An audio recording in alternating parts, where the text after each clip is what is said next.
Oh, yeah, great. In fact, I was taking my little girl to get a haircut, and all her three of her wigs were in this big chest. The girl who does my little girl's hair does Dolly's wigs. Uh-huh. Is that right? That looks pretty terrible, Jimmy.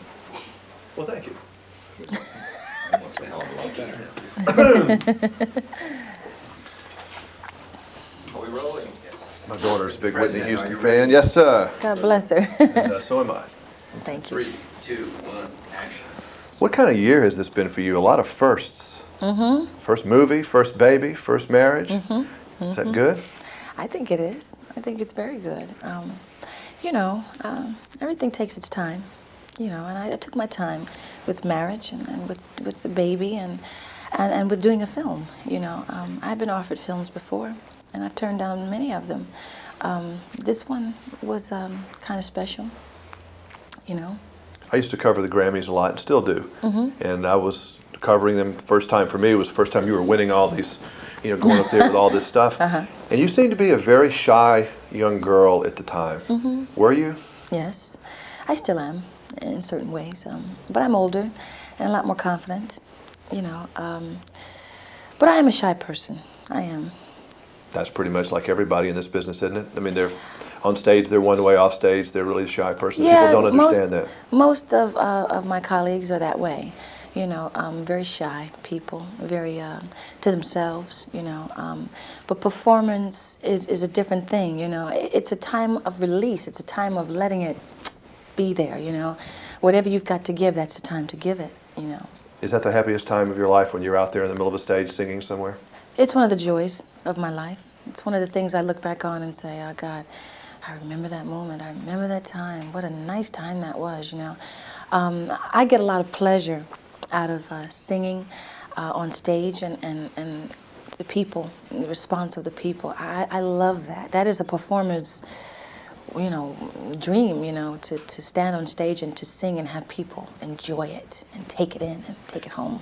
It's a strange thing, and I think it affects movie stars and particularly people in your position who are really popular singers. Mm-hmm. It's an uncomfortable, and I think that's the right word, relationship with fans, because you've got to have them, you want them, you love them, Mm-hmm. but then it's a little bit scary because they actually want a piece of you.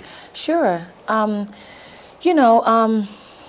You try not to be afraid of your fans, you don't want to be afraid, you don't want to think that someone wants to hurt you, but it is a fact that in this business, when you are a popular person, a high profile individual, there's a couple of people, who are a little, take it to the extreme, I am not afraid of my fans. I never have been, although that I realize that there are the few that, look at me and say, yeah, I love her, but I hate her, that kind of thing. So, it makes you kind of weary. It's kind of scary, isn't it, really? Sure It's it just is. kind of unsettling. Yes, it can be.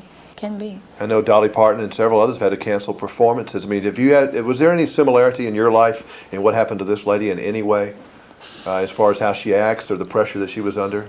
Is that a little bit of Whitney up there? Yeah, I think that it's something that you can't avoid, Rachel's, there was a time when I identified with Rachel so much. I was threatened, and there was a letter sent to me, and the guy threatened me and said that he would take me out. I thought about it for a second. I thought, well, maybe I shouldn't go on, But then there's 19,000 people waiting for me, and I'm saying, well, how can I let one person do this to me, take what I love to do and take away what people, come to hear, what they love to see. How can I allow that to happen?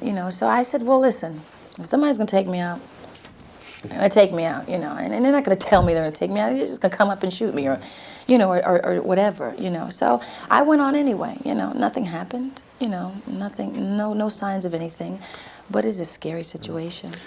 As far as the movie goes, was Kevin good to you since he was an old pro and you were the rookie? Yes, he was. He was very good to me. He was very kind. He was part of the reason why I decided to do, a major part of the reason why I decided to do The Bodyguard. I was a little hesitant at first. I was a little apprehensive about doing such a major role, my first role, I never expected to have that kind of role, you know. So when I talked to Kevin, I told him my concerns, and he said, "Don't worry." He said, "I will be there with you." And he said, "Believe me, you're going to be a natural at it." He said, "I just know it. I've been watching you, and I know that you're going to be just great in this film." And I was going, "Well, how do you know this?" You know. He said, "Because you're what this film needs. You know, you're." He said, "You're an incredible singer.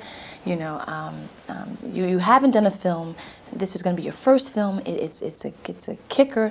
You know, it's a good opening for you to start with. You know." So he kind of convinced me that this was something that I really should do.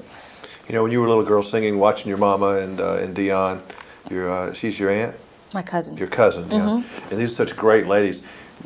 You had, if you were going to try to go out and try to equal or surpass what they'd ever done, I'm sure that was kind of frightening in itself. But when did you know, at what point, that you thought you had made it? You were kind of self-satisfied to a little bit.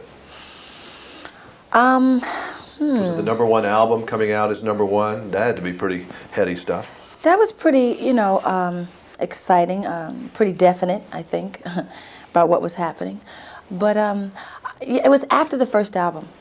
You know, once the success of the first album came, then the second album kind of, when the first single came off the second album, I kind of said, this is what's going to happen, you know, this is the way it's going to be. And, you know, if I had anything at all to do with that, you know, the hard work and the constant traveling and the touring and the meeting and the greetings and the fans and the da-da-da-da-da-da had a whole lot to do with the impact, I think, of those albums. Well, you earned it, girl. Thanks. Thank you.